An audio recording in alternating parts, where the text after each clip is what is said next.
International breaks are a pain in the arse. There's no doubt about that. We as Newcastle United fans over the years, when players have gone here, there and everywhere around the world, we've always worried about injuries, haven't we? And the same has happened to Anthony Gordon, of course, as we saw on Friday night. Limped off after coming on as substitute.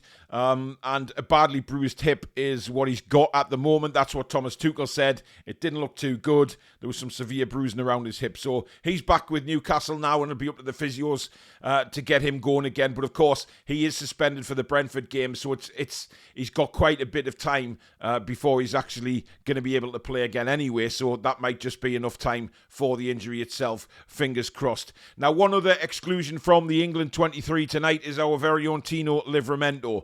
Now, I've seen a lot of people on social media wondering about this, saying, he kept Salah in his pocket, etc., etc. How can he possibly not get in the England 23? I'm not too worried about it, if I'm honest, guys.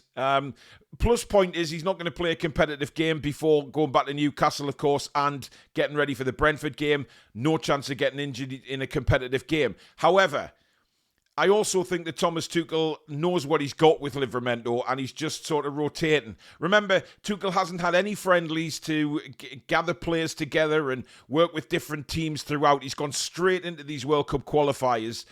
So I think what he's genuinely doing is rotating the squad a little bit, having a look at other players who could be available to him in the future.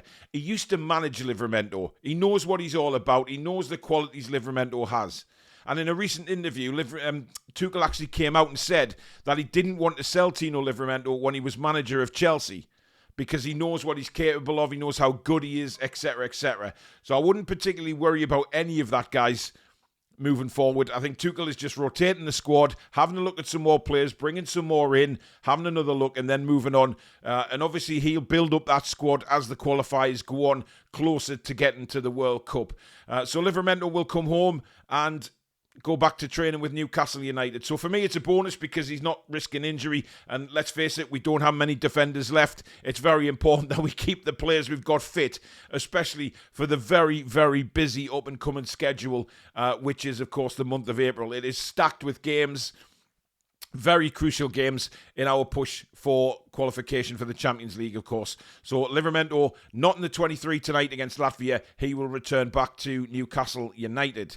Now, one other player that is catching the eye of Newcastle and has caught the eye of Newcastle is Madueke of Chelsea. Now, of course, this guy has been linked with us many times in the past several transfer windows, but of course, nothing has ever happened with that because we simply bought nobody.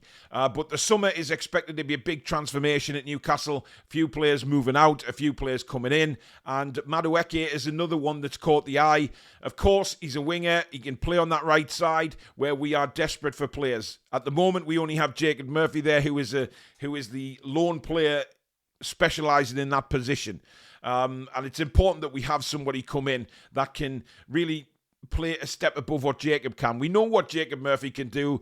He's done it brilliantly this season. No problem with that at all. But what we need now is that step above. And I think Madueke could do a job on the right. Now, they are mentioning in the same report that the interest is still there in Bryan Mbeumo. He would be my number one, without a shadow of a doubt. And I think, Elanga's another one at Nottingham Forest. He's mentioned in the report as well. But I genuinely feel that if we're going to really step it up on that right-hand side, Bryan Mbeumo is somebody who would really, really fit the bill. He can play up front if needed as well. He knows where the net is. He's rapid. He just fits everything that we are looking for. Now, look, Kubo was mentioned a few days ago. Newcastle United finally linked to Kubo. But I generally think that those links have come from the Asian side and the Asian market, because obviously if Kubo came to the Premier League, would that stir some dollars in certain countries? There's no doubt about that. The revenue for Newcastle, of course, would be huge as well. But I genuinely think that Kubo, those rumours have just started recently, and I don't really see anything in that. Bryan Mbeumo, for me, I definitely see something in. And I also see something in Madueke. So it's a question of who would we go for? Who can we afford? What kind of wages would these players ask for? All of these have got to be taken into consideration in the coming months leading up to the transfer window. Of course, where Newcastle United finish in the league is going to really, I think, change players' perceptions on where they want to play next season. If Newcastle United want to bring in a star, we need to be in the European elite competition. I know we've qualified for the qualifiers of the Conference League. Now we've got to step it up and try and get into the Champions League. That is the big goal. And I genuinely think if we get into the Champions League, the higher the elite player will sign. No doubt about it. The pull for Newcastle United will be huge. It's huge now, don't get me wrong.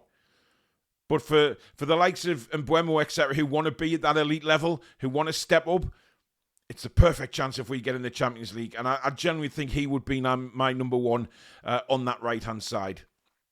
Now, as you know, we have had a lot of backlash, as I did a video the other day, regarding the Carabao Cup and the non-bus parade that wasn't happening.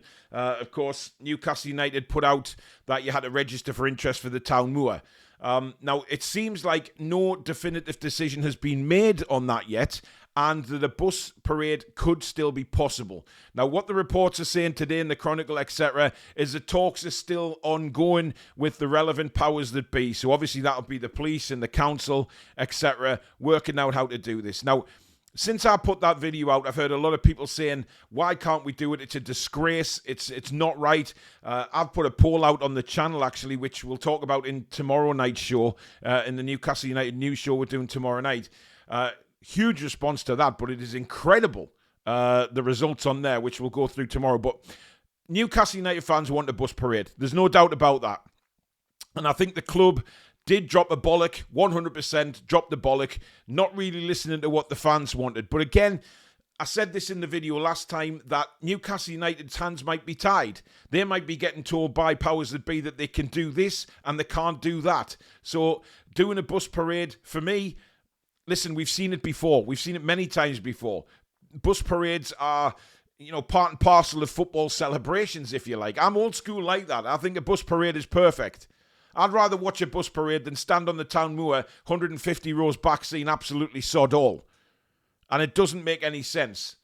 But listen, they may still do the Town Moor event, but they may also still have a bus route to the event, which would make more sense. Now, obviously, they've got to talk about that with the powers that be. We know how grumpy and specific they can be about everything. But look, I've seen excuses that Millwall fans are coming up for, obviously, for the Sunderland game, that they'll be going to Central Station. So if Newcastle City Centre's busy, there could be problems with the Millwall fans. Well, you don't have to do it directly in the city centre. Like I said on the other video, you've got lots of routes around Newcastle United you could put a bus route on for that thousands and thousands of people would line the streets for. You don't have to do it bang in the city centre. If the city centre is going to be too busy with shoppers, tourists, opposition football fans, whatever it may be, you don't have to do it bang in the city centre, because the other routes that they could go north of the city would be absolutely fantastic.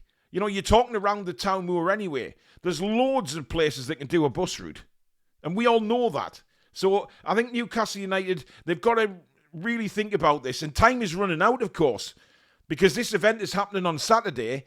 And at the moment, they still have no idea if they're going to do a bus parade or not. It's all a little bit up in the air. It's all a bit of a shit. But you know what? It wouldn't be Newcastle United if it wasn't. But I don't blame the club, not at all. This isn't Newcastle United's fault. This is what they've been told by representatives of the council, the police force, etc. All the safety people. There's a lot of context to this which the club have no say on. So hopefully Newcastle United are actually pushing for a bus parade. I'd love it if that was the case. The club pushing for a bus parade, make sure that that's what happens. Because at the minute, there's so much uproar about this Town Moor thing. If they just do the Town Moor thing, I think they've dropped the bollock. And I don't think a lot of fans, well, I've seen a lot of fans not going to bother travelling from wherever they were coming from because they were so looking forward to a bus parade. So, listen, it's still in the mix at the minute. And of course, as soon as we know, we'll let you know. And obviously, you'll see in social media and the press and everything like that as well. But I don't know. I just love an old bus parade, mate, but I'm old school like that. But we'll see what happens with the talks. But anyway, thank you very much. As usual, please do drop a comment on the video about the relevant subjects that I've spoken about today. And of course, Give it a like if you've enjoyed it. And if you're new to the channel and you like what you see, please do subscribe. Thank you very much to all our new subscribers who've jumped on lately. Thank you so much. Really do appreciate it. And welcome to the channel. It's a fantastic community, guys. If you're not already involved, hit the subscribe button. It means the world to us. So thank you very much for watching. We'll see you very soon. Take care.